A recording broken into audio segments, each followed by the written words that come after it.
La dernière présentation pour l'après-midi, c'est Dr. Giroux, infirmière à Halifax. Et c'est l'infirmière de Denise. Non, c'est Denise qui est l'oncologue médicale de cette infirmière. Elle a une expérience clinique considérable, Hélène. Elle va nous donner des informations très intéressantes dans la perspective clinique en tant qu'infirmière. Hélène Schurler. Merci, ça a été une merveilleuse journée. Je suis heureuse de voir tellement de visages familiers ici. Jeff vous l'a dit. Ça fait un certain temps déjà que je suis active Ça fait à peu près 31 ans que je travaille en soins infirmiers. J'ai travaillé dans différents domaines, maternité, à la gériatrie. Depuis 20 ans, je travaille dans le nursing oncologie, du côté clinique et du côté chirurgical. Je travaille avec le docteur Rayson depuis un peu plus de 3 ans. Et notre pratique neuro-endocrine, Queen Elizabeth II, alors centre de sciences de la santé, a pris de l'expansion sur 3 ans. Et maintenant, nous avons quelques 80 patients provenant de 3 provinces. C'est vraiment très intéressant. Les tumeurs neuroendocrines sont difficiles à diagnostiquer. On nous l'a dit à plusieurs reprises dans la journée. Vous avez peut-être fait plusieurs visites à votre médecin traitant pendant plusieurs années avec des symptômes pour lesquels il était difficile d'établir un diagnostic. Ça restait très vague, ça apparaît puis ça disparaît. Et habituellement, le diagnostic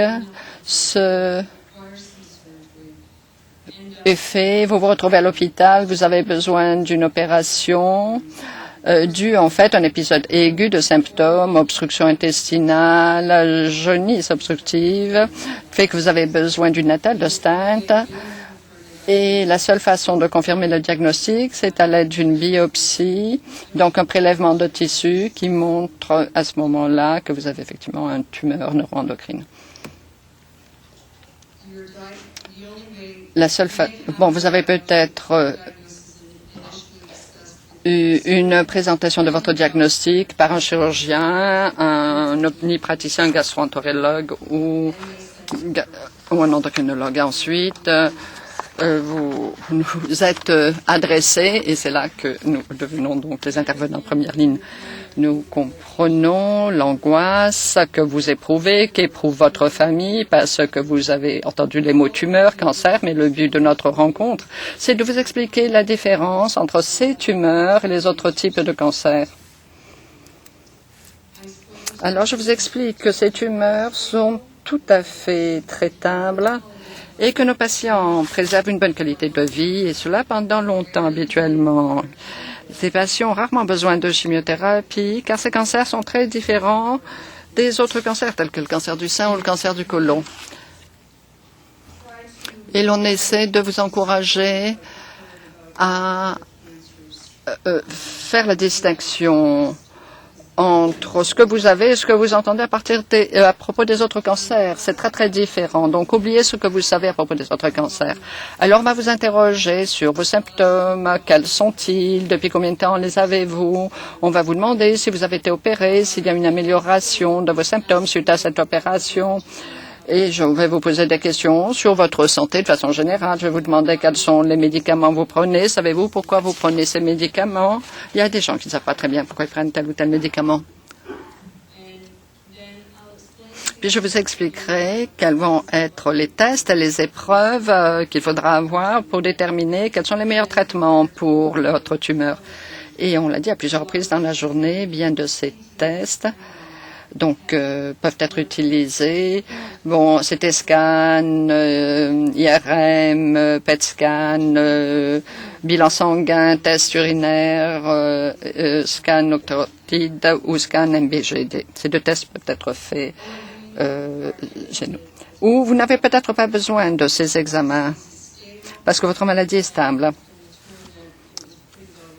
Et l'on a pu établir que ça avait été assez bien excisé par l'opération. Tout ce que vous avez besoin maintenant de faire, c'est d'assurer un suivi. Et on va déterminer si votre tumeur est fonctionnelle, c'est-à-dire si elle sécrète des hormones ou si elle n'est pas fonctionnelle, elle ne sécrète pas d'hormones. Il nous faut déterminer si vous avez ou non un syndrome carcinoïde, c'est-à-dire des rougeurs visage ou du corps, partie supérieure du corps, une diarrhée très liquide, des crampes abdominales, des palpitations cardiaques ou souffle court. De façon générale, le syndrome carcinoïde peut apparaître lorsque les cellules tumorales atteignent le foie. Les carcinoïdes pulmonaires peuvent causer le syndrome, même s'il n'y a pas d'atteinte de foie. Et n'oubliez pas que si vous avez un syndrome carcinoïde, vous n'avez là qu'un symptôme. Vous pouvez n'avoir qu'un seul symptôme et ça peut être déclenché par certains aliments, l'alcool, le stress, l'exercice ou la chirurgie. Et ça peut se produire sans raison aucune non plus. Le syndrome carcinoïde peut entraîner également un changement valvulaire et des lésions cardiaques. On nous l'a dit, ça ne se produit pas souvent. Mais nous avons 7 patients qui ont eu des remplacements de valves réussis. Et un de ces patients était un facteur. Il a repris le travail, la livraison de courrier à temps plein. Traitement pour syndrome carcinoïde. Et les tumeurs neuroendocrines non fonctionnelles. Autre thérapie et traitement disponibles pour traiter les tumeurs neuroendocrines. Bon, là, une opération pour retirer les tumeurs primaires. On en a beaucoup parlé aujourd'hui. Réduire la taille de la tumeur pour réduire les symptômes. Et la thérapie MIBG qui ne se fait qu'au VG pour les provinces atlantiques. Et nous travaillons en collaboration très étroite avec nos collègues de médecine nucléaire pour organiser donc notre intervention. Et on a de plus en plus de ce genre d'intervention thérapeutique. Hémembolisation de l'artère hépatique est faite par radiologie interventionnelle. Il peut y avoir également des traitements médicaux ciblés avec des comprimés tels que everolimus et sunitinib. Autres traitements pour le syndrome carcinoïdes peuvent inclure les suivants en fonction des symptômes. Donc, injection de sandostatine avec une injection mensuelle de sandostatine. Et la quantité dépendra de la gravité des symptômes. Et comme nous l'avons dit, il peut y avoir des injections au quotidien.